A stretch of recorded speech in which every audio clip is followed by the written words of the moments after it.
Bonjour à tous, bienvenue à notre méditation quotidienne. Nous poursuivons notre série de méditations dans le quatrième évangile, l'évangile selon Jean. Nous l'avons dit, ces messages que nous apportons à chaque jour, les courtes méditations, ont comme objectif de nous préparer à la fête de Pâques, cette fête qui nous rappelle la mort et la résurrection de Jésus et surtout le sens profond de ce que Jésus a fait. Vous savez, la mort de Jésus n'est pas euh, un accident de parcours ou ce n'est pas une erreur judiciaire, comme certains pourraient le croire.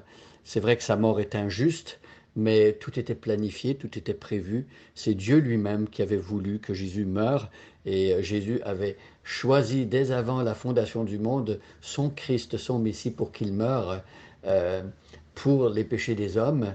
Euh, Même avant que Adam et Ève pêchent dans le jardin, Jésus avait été choisi pour accomplir cette mission. Voyez, le plan de Dieu est toujours parfait et il n'y a aucun retard dans le plan de Dieu et tout se fait exactement comme Dieu l'avait prévu. Donc nous regardons les 15 premiers versets de Jean chapitre 4 et aujourd'hui nous allons méditer le verset 8. Je vous invite à prendre votre Nouveau Testament, de regarder avec moi Jean chapitre 12, je lis dans la version Louis II. 6 jours avant la Pâque, Jésus arriva à Béthanie où était Lazare qu'il avait ressuscité des morts. Là, on lui fit un souper, Marthe servait et Lazare était un de ceux qui se trouvaient à table avec lui. Marie, ayant pris une livre d'un parfum de nard pur de grand prix, oignit les pieds de Jésus et elle lui essuya les pieds avec ses cheveux et la maison fut remplie de l'odeur du parfum. Un de ses disciples, Judas Iscariote, fils de Simon, celui qui devait le livrer, dit « Pourquoi n'a-t-on pas vendu ce parfum 300 deniers pour les donner aux pauvres ?» Il dit cela non qu'il se mit en peine des pauvres, mais parce qu'il était voleur, et que tenant la bourse, il prenait ce qu'on y mettait.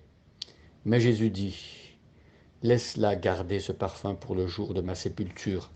Vous avez toujours les pauvres avec vous, mais vous ne m'avez pas toujours. » Une grande multitude de Juifs apprirent que Jésus était à Béthanie et ils y vinrent, non pas seulement à cause de lui, mais aussi pour voir Lazare, qu'il avait ressuscité des morts.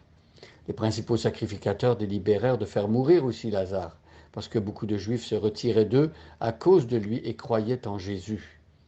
Le lendemain, une foule nombreuse de gens venus à la fête, ayant entendu dire que Jésus se rendait à Jérusalem, prirent des branches de palmier et allèrent au-devant de lui en criant « Hosanna ! Béni soit celui qui vient au nom du Seigneur, le roi d'Israël. » Jésus trouva un ânon et s'assit dessus, selon ce qui est écrit « Ne crains point, fille de Sion, voici ton roi vient, assis sur le petit d'une ânesse. » Et je m'arrête ici, et nous revenons sur le verset 7.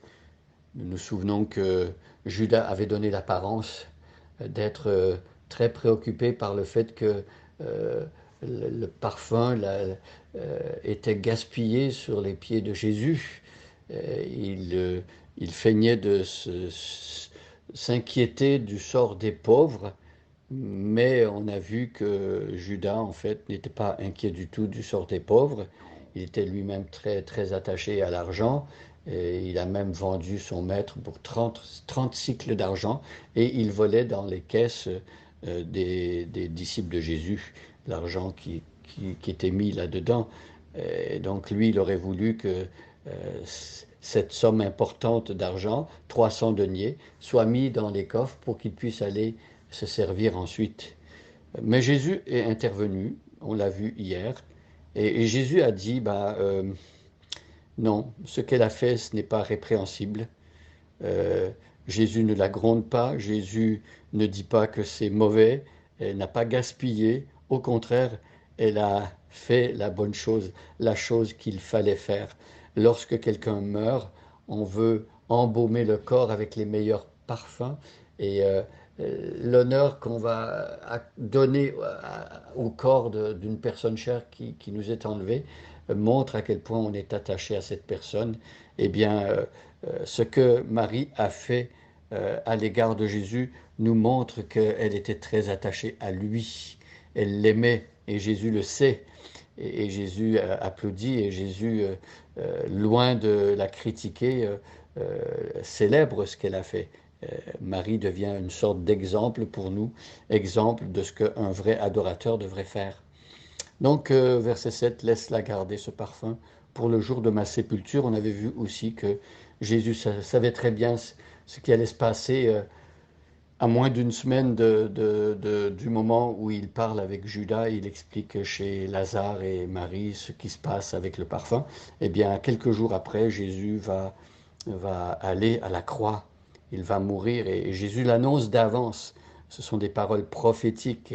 Qui d'autre peut connaître l'avenir et parler de l'avenir d'une manière si précise, sinon Dieu? Jésus est le Fils de Dieu et il sait toutes choses. Donc le verset 8, ici on peut voir, vous avez toujours les pauvres avec vous, mais vous ne m'avez pas toujours. Alors encore une fois, ici Jésus répond aux arguments de Judas. C'est vrai, les pauvres, il y en aura toujours. Et Jésus aime qu'on s'occupe des pauvres, qu'on se préoccupe du sort des pauvres. Jésus n'est pas en train de dire qu'il ne faut pas s'occuper des pauvres, mais il dit que ici la priorité, c'est de s'occuper de ce qui va se passer. Euh, si on aime Jésus, ben, c'est d'être solidaire avec lui, c'est de montrer l'affection qu'on a pour lui. Et ce que Marie a fait est bon, et tout disciple de Jésus devrait faire comme elle. Euh, vous avez toujours les pauvres avec vous, même vous ne m'avez pas toujours. Effectivement, Jésus sera enlevé aux apôtres. Nous vivons dans cette période de l'Église jusqu'à temps que Jésus revienne, une période où Jésus n'est plus physiquement avec nous. Bien sûr, il est resté après la résurrection pendant 40 jours avec ses disciples, mais après, il est monté vers le Père, il est allé préparer une place à ceux qui ont cru en lui, et bientôt il va revenir, il va prendre avec lui tous ceux qui ont cru, et ils vont être avec lui pour toujours. Jésus veut que l'on soit avec lui, et c'est magnifique. Donc, euh, on n'a pas toujours Jésus avec nous physiquement. C'était le cas lorsque Jésus a été enlevé aux disciples le jour de l'ascension. Et c'est notre cas à nous. Mais nous attendons Jésus. Et ce jour de son retour, ce sera un jour extraordinaire parce que maintenant, nous l'aimons sans l'avoir vu. Et nous serons remplis d'allégresse lorsque du haut du ciel, sur les nuées, il descendra. Et la Bible dit que tout œil le verra. Et ce sera un moment de joie extrême pour ceux qui connaissent Jésus. Mais pour ceux qui ne le connaissent pas, ce sera un moment de terreur. Le livre de l'Apocalypse dit qu'en ce jour-là, certains diront montagne tombée sur nous et cachez-nous de la colère du Fils de l'homme, hein, de Jésus, du Messie. Et donc voilà pourquoi, pendant qu'on est sur la terre, pendant cette période de l'absence physique de Jésus, Dieu nous demande de se déterminer par rapport à lui, de prendre position par rapport à lui et de croire en lui pour éviter la colère à venir. Bonne journée à chacun et à chacune, et soyez bénis.